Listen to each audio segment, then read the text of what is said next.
السلام علیکم ورحمۃ اللہ وبرکاتہ۔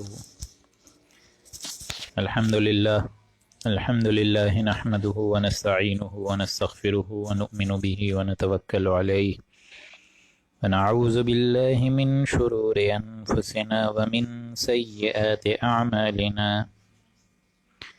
من يهده الله فلا مضل له ومن يضلله فلا هادي له ونشهد أن لا إله إلا الله وحده لا شريك له ونشهد أن محمدا عبده ورسوله أما بعد أعوذ بالله من الشيطان الرجيم بسم الله الرحمن الرحيم وما تكونوا في شأن وما تتلو منه من قرآن ولا تعملون من عمل إلا كنا عليكم شهودا إذ تفيضون فيه وما يعزب عن ربك من مثقال ذرة في الأرض ولا في السماء ولا أصغر من ذلك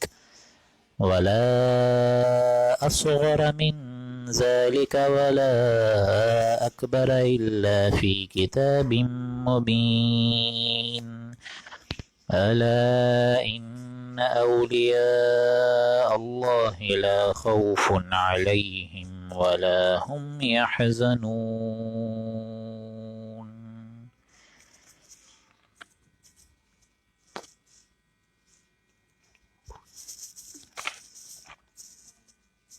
رب اشرح لي صدري ويسر لي أمري واحلل عقدة من لساني يفقهوا قولي۔ اللهم إنك عفو كريم تحب العفو فاعف عنا۔ اللهم لا تدع لنا في مقامنا هذا ذنبا إلا غفرته ولا هما إلا فرجته ولا كربا إلا نفسته ولا ديما إلا قضيته ولا مريضا إلا شفيته ولا ميتا إلا رحمته برحمتك يا أرحم الراحمين۔ سامعین محترم، آج ہم چونکہ سورہ یونس کا 7ویں رکوع کی طرف جانب درواں ہیں، تو آج انشاءاللہ العزیز ایک ہی رکوع ہوگا کیونکہ وقت ہی کافی تاخیر ہو گئی ہے، لہٰذا کل انشاءاللہ 2 رکوع ہم پڑھ لیں گے، لیکن آج انشاءاللہ مختصراً ایک رکوع ہوگا 61 سے 70 آیات پر مشتمل، اور اس میں بھی بڑی جامع ترین ہدایات ہیں قرآن مجید کے حساب سے، قرآن مجید کے حوالے سے، قرآن مجید کی عظمتوں کے لحاظ سے۔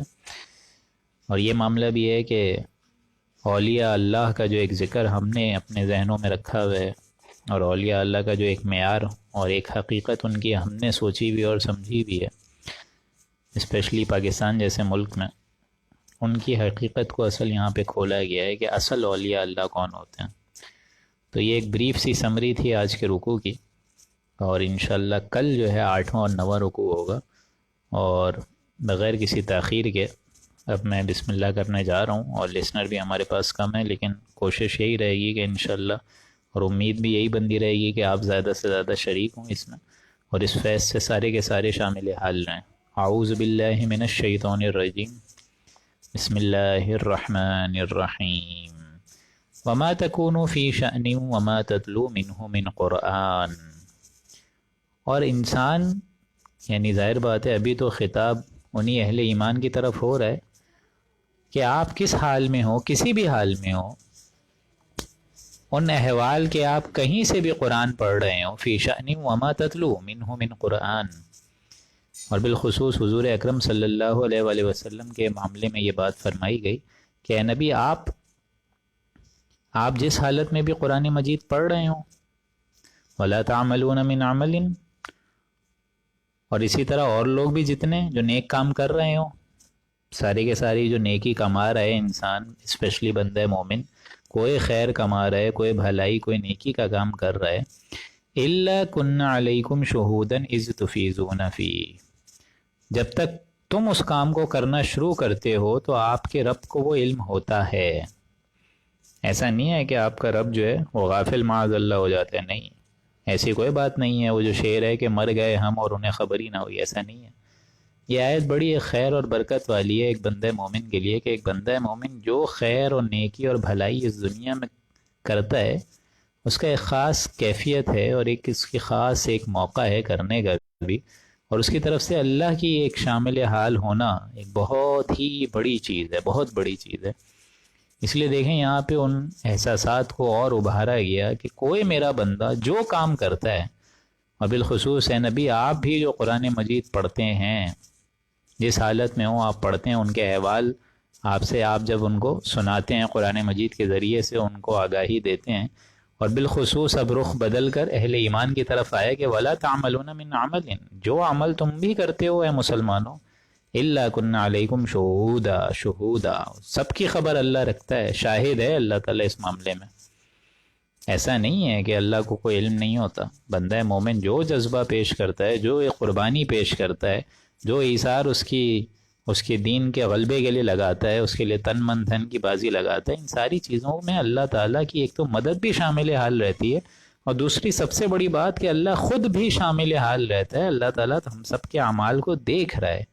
بڑی خیر و برکت والی آیت ہے کہ اگر مجھے اور آپ کو یہ پتہ چل جائے کہ ہم جس دین کے لیے کوشش کر رہے ہیں اور اس میں اللہ تعالیٰ ہمیں دیکھ رہا ہے، ہماری ساری ایکٹیویٹیز اس کی نظروں کے سامنے ہیں، اور جو ہم گناہ کر رہے ہیں وہ بھی اس کی نظروں کے سامنے ہیں، تو آپ سوچیں یہ کتنی بڑی اہمیت کا باعث بن سکتی ہے ہمارے لیے۔ ہم اس اللہ کے دین کے لیے غلبے کے لیے جدوجہد اگر کرنا شروع کر دیں، اور اس بات کی یوں سمجھیے کہ ہمیں احساس ہو جائے، اور اس بات کا بلکہ یقین ہو جائے، قلبی یقین ہو جائے کہ اللہ تعالیٰ ہی ہمارے معاملات کو لے کر چلے گا، اور اللہ تعالیٰ شہود ہے، شہوداً اذ تفیضون فیہ، اللہ تعالیٰ گواہ ہے تمہارے درمیان پھر جب کہ تم اس کام کو کرنا شروع کرتے ہو۔ وَمَا يَعْزُبُ عَنْ رَبِّكَ مِن مِّثْقَالِ ذَرَّةٍ فِي الْأَرْضِ وَلَا فِي السَّمَاءِ، اور آپ کے رب کے علم سے کوئی چیز بھی مخفی نہیں ہے، غائب نہیں ہے۔ من مثقال ذرہ، چاہے وہ زمین میں ایک فی الارض، زمین میں ایک دانے کے برابر کے ہو، ذرے بھر برابر کے ہو، ولا فی السماء، اور نہ آسمان میں ایسی کوئی چیز نہیں ہے جو کہ اللہ کے علم غیب سے خالی ہو جائے اور اللہ کے علم غیب سے باہر نکل آئے۔ نہیں، آپ کے رب کے علم میں سے کوئی چیز، کوئی ایک ذرہ بھر بھی، ایک پتا ہو، چاہے آگے چل کے آپ لوگ پڑھ لیں گے کہ نہیں گرتا ایک پتا بھی، بلکہ پڑھ چکے ہیں بلکہ آپ لوگ سورہ انعام میں، کہ نہیں گرتا زمین پر ایک پتا بھی مگر یہ کہ اللہ کا اذن نہ ہو، اللہ کی مرضی شامل حال نہیں ہو۔ اسی طریقے سے وما يعزب عن ربك من مثقال، آپ کے رب کے علم سے اے نبی کوئی چیز ذرہ برابر نہیں غائب ہو سکتی، نہ زمین میں اور نہ آسمان میں، فی الارض ولا فی السماء ولا اصغر من ذلك، اور نہ کوئی چیز اس مقدار سے کم تر، ولا اکبر، اور نہ یہ کہ اس مقدار سے بڑھ کر کوئی چیز غائب ہو سکتی ہے، الا فی کتاب مبین، مگر یہ کہ وہ ایک کتاب، روشن کتاب میں درج ہوئی ہوئی بات ہے۔ یہ روشن کتاب کیا ہے؟ یہ اللہ کا علم قدیم ہے، علم قدیم، جس میں ہر شے آنے واحد کی طرح موجود ہے، سیف ہے، پوٹینشلی سیف ہے، کہ کل انسان کیا کرے گا، اس کو موت کب آئے گی، وہ کب کیا نوالا منہ میں ڈالے گا، کب نئی جان وجود میں آئے گی، کب اولاد وجود میں آئے گی، کب جانے کا وقت ہوگا، یہ تمام چیزیں۔ اسی طریقے سے بڑی بڑی قوموں کی اجل بھی اس میں لکھی ہوئی ہے، اسی طریقے سے پوری کی پوری کائنات کی ایک جو اجل آنے والی ہے، جس کو آپ لوگ قیامت کہتے ہیں، ساعہ کہتے ہیں، گھڑی کہتے ہیں، وہ بھی اس میں لکھی ہوئی ہے۔ یہ ہے وہ الا فی کتاب مبین، کتاب مبین، روشن کتاب، اللہ کا علم قدیم ہے۔ اسی کے بارے میں قرآن مجید الفاظ کرتا ہے فی لوح محفوظ، لوح محفوظ ہے۔ اسی طریقے سے چھپی ہوئی کتاب فی لدینا لعلی حکیم، جو کہ اللہ کے پاس ہے، جو کہ علم رکھتا ہے اور حکیم ذات ہے۔ انہ فی الکتاب، کتاب بھی اسی کے لیے الفاظ آتے ہیں کہ کتابوں کی ماں وہ کتاب ہے جو کہ اللہ کے پاس مخفی ہے، چھپی بھی ہے کتاب۔ اللہ کے پاس ایسی کوئی کتاب ہے جس کو لوح محفوظ بھی کہا، کتاب مبین بھی کہا، الکتاب بھی کہا، اور وہی کتاب ہے جہاں سے یہ قرآن مجید بھی نازل ہوا ہے۔ یہ قرآن مجید اس کی مصدقہ نقول ہے، مصدقہ نقول، عام زبان میں جس کو آپ لوگ کہتے ہیں فوٹو اسٹیٹس، یہ وہی اللہ کا علم قدیم ہے، علم شان واحد کے ساتھ وہ ابھی تک سیف ہے، اور مرتی رہتی دنیا تک قائم رہے گا، اس کے بعد بھی قائم رہے گا انشاءاللہ۔ تو بات ساری یہ، اس کی مزید وضاحت آپ لوگوں کو سورہ واقعہ میں ہوگی۔ فی الحال اس وقت آیت نمبر 61 پر جو جملہ ختم ہو رہا ہے، آیت ختم ہو رہی ہے کتاب مبین، اس کو ہائی لائٹ کر لیجئے، آپ لوگ ہائی لائٹ کر لیجئے، کیونکہ اس کے بعد انشاءاللہ ہم لوگ سورہ واقعہ میں اس کی تفسیر انشاءاللہ پڑھیں گے.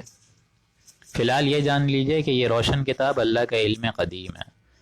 الا ان اولیاء اللہ لا خوف علیہم ولا هم یحزنون.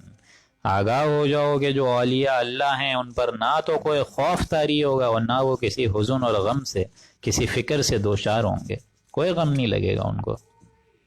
اب دوسرا سوال پیدا ہوتا ہے کہ یہ اولیاء اللہ کون ہے؟ جیسا کہ ابھی نشست کے آغاز میں نے بتائی تھی بات، یہ ایک الگ سے اسپیشیز نہیں ہے، الگ کوئی نوع نہیں ہے، الگ کوئی جنریشن نہیں ہے. اس کو پہلے سمجھ لیجئے. یہ انسانوں میں سے ہی وہ صاحب ایمان ہیں کہ جن کے دلوں میں ایمان حقیقی پیدا ہو چکا ہوتا ہے، جو اللہ کے فضل سے درجہ احسان تک پہنچ چکے ہوتے ہیں، ان کو کہتے ہیں اولیاء اللہ، اللہ کے چہیتے. جس طرح یہ مضمون آ چکا ہے سورہ بقرہ میں آیت الکرسی کے ضمن میں، اللہ ولی الذین آمنوا یخرجہم من الظلمات الی النور، کہ اللہ ہی وہ اللہ ہے، اللہ ہی وہ معبود برحق ہے کہ جو کہ انسانوں کو اندھیروں سے نور کی طرف لے کے جاتے ہیں. اللہ تو اللہ ولی الذین آمنوا، ولی ہے ایسے اہل ایمان کا، دوست ہے، مددگار ہے، پشت پناہ ہے، حامی ہے، ساتھی ہے، حمایتی ہے. اللہ بنتا ہے دوست. پھر اسی طریقے سے وہی دوستی جب اہل ایمان کی طرف سے ہو جائے تو وہ اب اہل ایمان ولی بن جاتے ہیں، اللہ کے دوست، اللہ کے چہیتے. الا ان اولیاء اللہ، آگاہ ہو جاؤ ایسے اولیاء اللہ، ولی اللہ، لا خوف علیہم ولا هم یحزنون، ان پر نہ تو کوئی خوف ہوگا اور نہ وہ کسی حزن یا غم سے دوچار ہوں گے. دنیا میں بھی غم نہیں لگے گا ان کو، آخرت میں تو دور کی بات، دنیا میں بھی اللہ نہیں لگنے دے گا. اب ظاہر بات ہے جو اللہ کا دوست ہوگا، اللہ تعالیٰ مجھے اور آپ کو اللہ کی ایک خصوصی دوستی نصیب فرمائے، ایمان قلبی والی دوستی نصیب فرمائے. لیکن ظاہر بات ہے جو اللہ کا دوست ہوگا اس کے اندر اللہ کی غیرت ہوگی، وہ اللہ کے دین کو پامال دیکھ کر تڑپ اٹھے گا، اللہ کی شعائر کی بے حرمتی دیکھ کر اس کو برداشت نہیں کرے گا. جو تن من دھن کی بازی لگا بیٹھے گا، اللہ کا ولی تو یہ ہوگا، اللہ کا دوست تو یہ ہوگا. یہ تو نہیں ہوگا نا اللہ کا دوست کہ صرف ایک لبادہ اوڑھ لیا ہے، خاص سا ایک لباس پہن لیا، ایک بڑی سی پگڑی لگا لی اور ایک خاص قسم کی شکل بنا دی گئی ہے. اور ظاہر بات ہے عمل سے اگر ایسا انسان ایک دم بیرا روا ہو، اس کو پتہ ہی نہ ہو کہ عمل کیا چیز ہے، آخرت میں کیا چیزیں ملنی ہیں ایسے لوگوں کو، اس کا عمل خود معصیت پر زندگی، اس نے اپنی زندگی گزار دی ہو، تو ایسے لوگ اولیاء اللہ نہیں بن سکتے.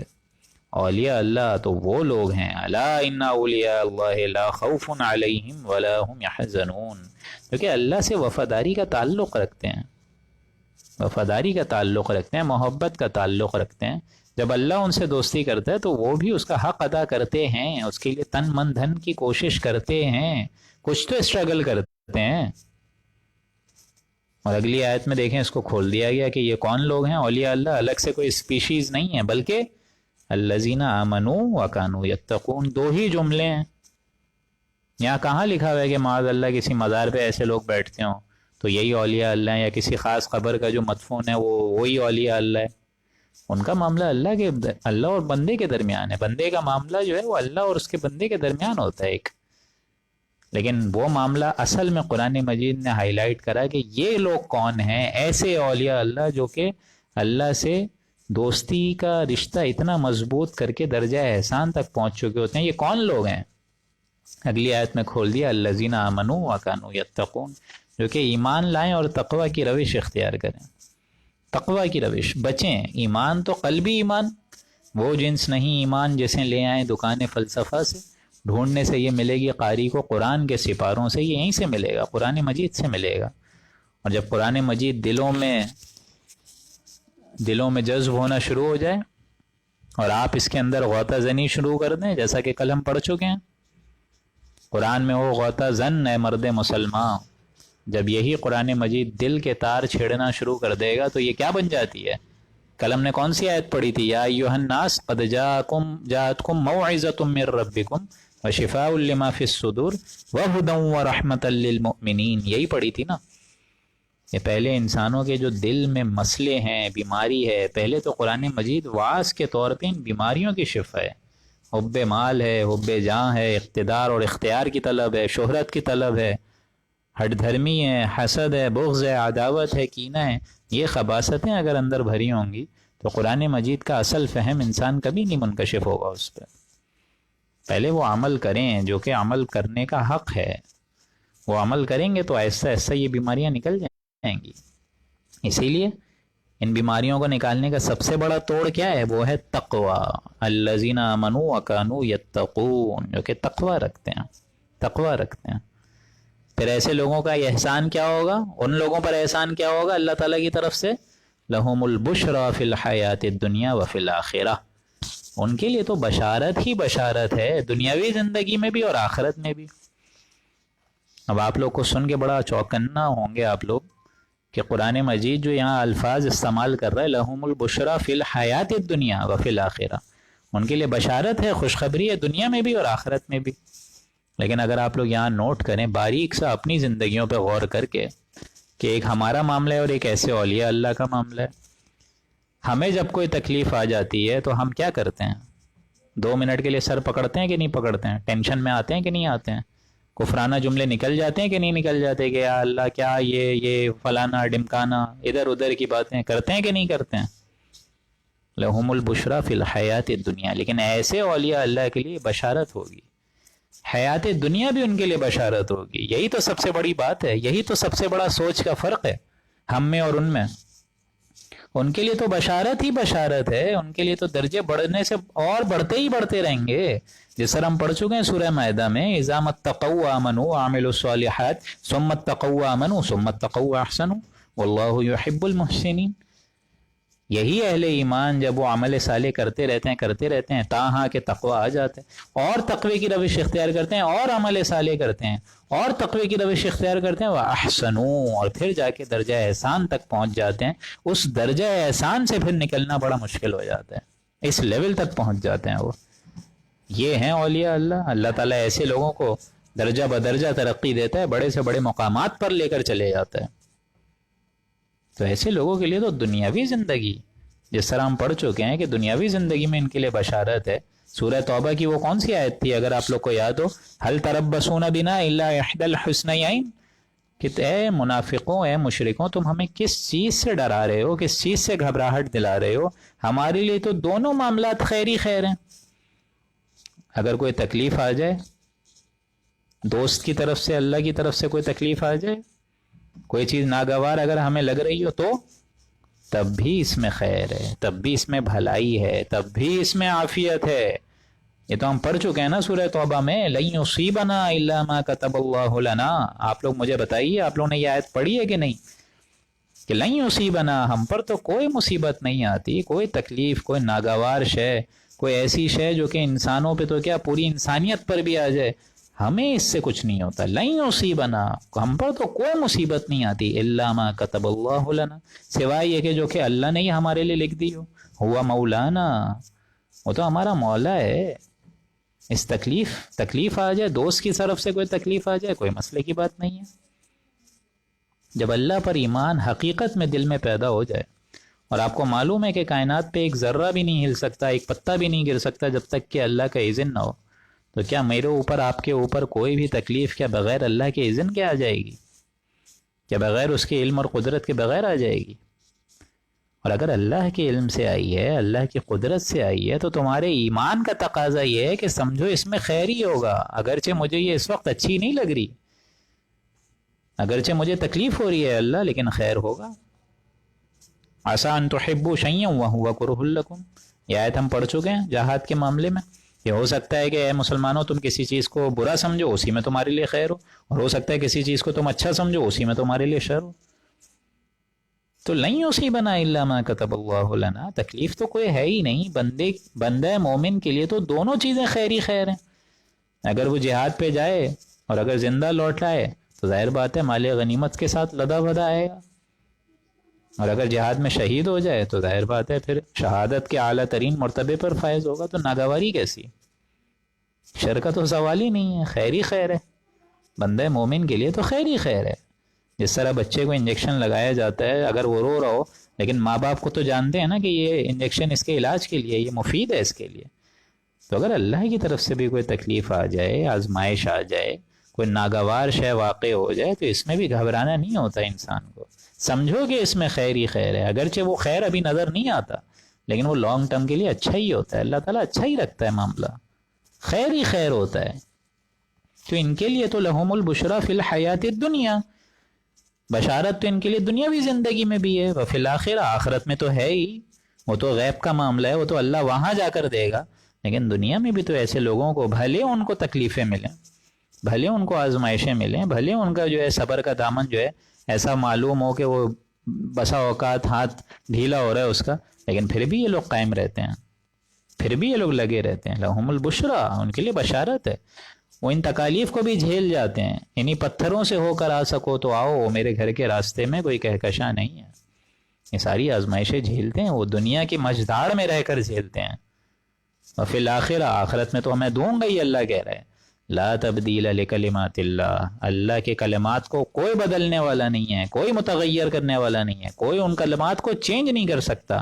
اللہ کے اس پختہ وعدے کو کوئی چینج نہیں کر سکتا. ذالک هو الفوز العظیم، یہ ہے سب سے بڑی کامیابی. انسان آج بھاگ دوڑ کر رہا ہے، کیریئرز کے پیچھے لگا ہوا ہے، مال و دولت کے پیچھے لگا ہوا ہے، اہل و عیال میں اضافے کے چکر میں لگا ہوا ہے. لیکن یہ ہے سب سے بڑی کامیابی، اس کی آرزو پیدا کریں، جنت الفردوس کے حصول کے لیے وہ کام کریں، وہ عمل کریں. اور ایک بات آپ لوگ ہمیشہ یاد رکھیے گا کہ وہ قوم تو نہیں سدھر سکتی، وہ قوم تو سدھر سکتی ہے کہ جس کا عمل خراب ہو. عمل اچھا ہو، عمل اچھا کرے، سدھر جائے گی. لیکن وہ قوم کبھی نہیں سدھر سکتی کہ جس کا علم خراب ہو، علم خراب ہو، نالج خراب ہو. اور آج بدقسمتی کے ساتھ ہم مسلمانوں کی نالج خراب ہو گئی ہے، ہم مسلمانوں کے عقیدے خراب ہو گئے ہیں، ہم مسلمانوں کی سوچ خراب ہو گئی ہے، ہم مسلمانوں کی فکر خراب ہو گئی ہے. تو وہ قوم تو سدھر سکتی ہے کہ جس کا عمل درست نہ ہو، لیکن وہ قوم نہیں سدھر سکتی کہ جس کا علم خراب ہو چکا ہو. اللہ تعالیٰ ہمیں ایسا علم عطا فرمائے جو کہ نیک ہو، سچا ہو، پاک ہو، اور بغیر کسی من گھڑت عقیدوں کے ہو. ذالک هو الفوز العظیم، یہ ہوگی سب سے بڑی کامیابی اس دن، اور اسی کے لیے انسانوں کو بھاگ دوڑ کرنی چاہیے. ولا يحزنک قولہم، اور اے نبی آپ کو ان کی باتیں غمگین نہ کریں، آپ ان کی باتوں سے تو رنجیدہ نہ ہو. یہ مشرکین آپ کو ساحر بول رہے ہیں، جادوگر بول رہے ہیں، معاذ اللہ. کوئی کہہ رہا ہے آپ جو ہے وہ باقاعدہ کے وہ مراقبے کرتے ہیں اور کوئی ٹیوشنز لیتے ہیں اور یہ قرآن مجید گھڑ کر پیش کرتے ہیں. ولا يحزنک قولہم، اے نبی آپ کو ان کی باتیں غم میں مت ڈالا کریں.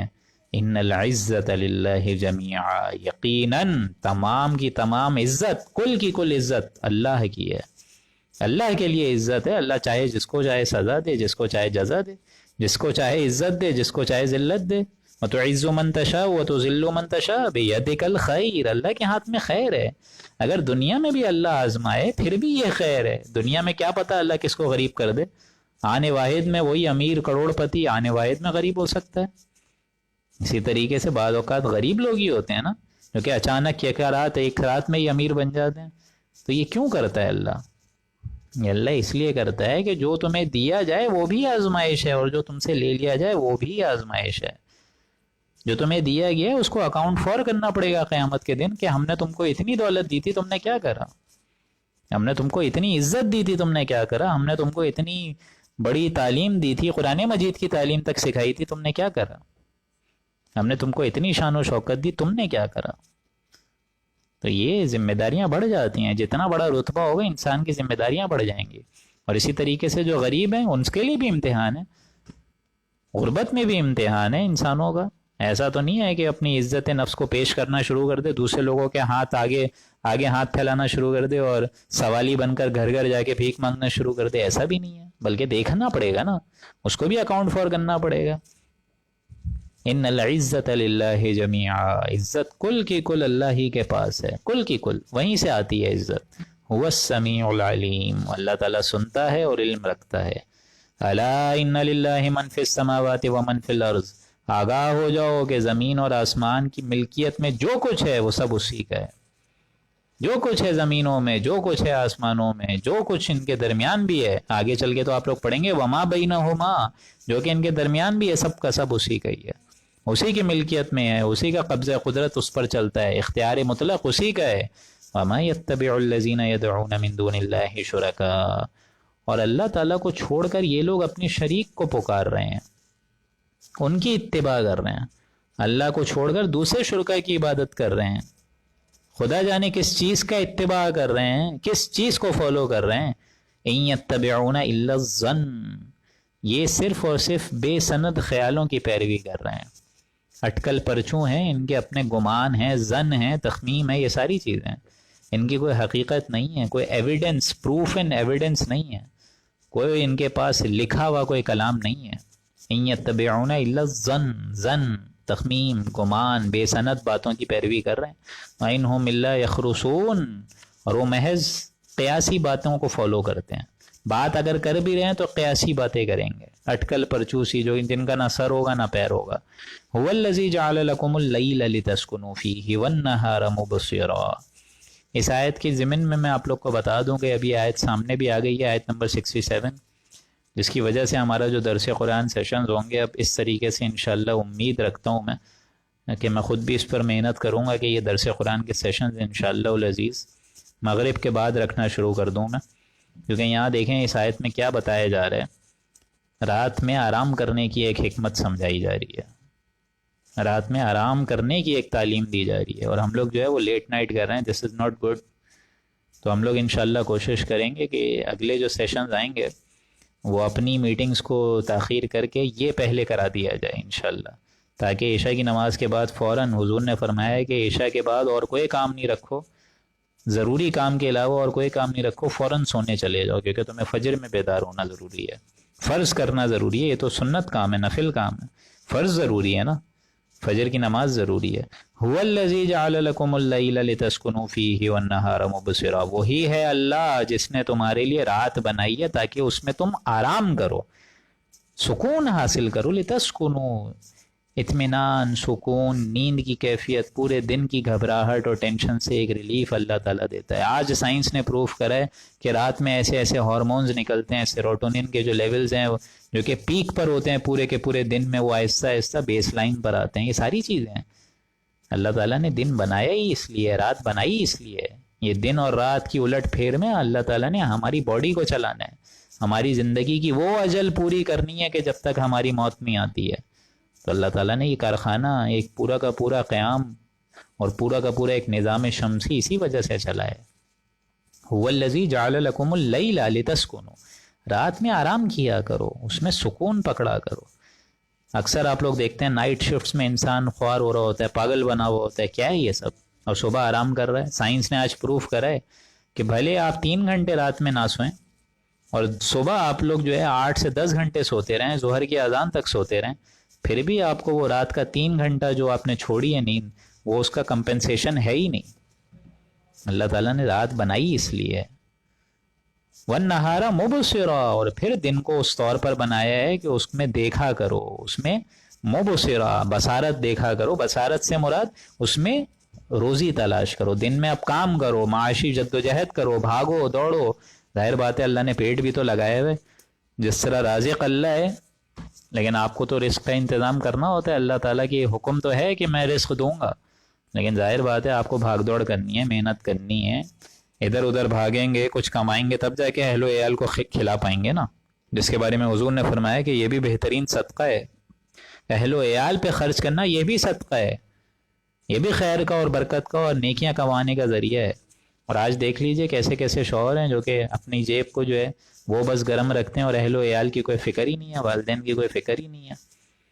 وَالنَّهَارَ مُبْصِرًا، اس نے دن کو دیکھنے بھالنے کا ایک راستہ بنایا ہے، ایک ذریعہ بنایا ہے، اس میں تلاش کیا کرو اپنی روزی.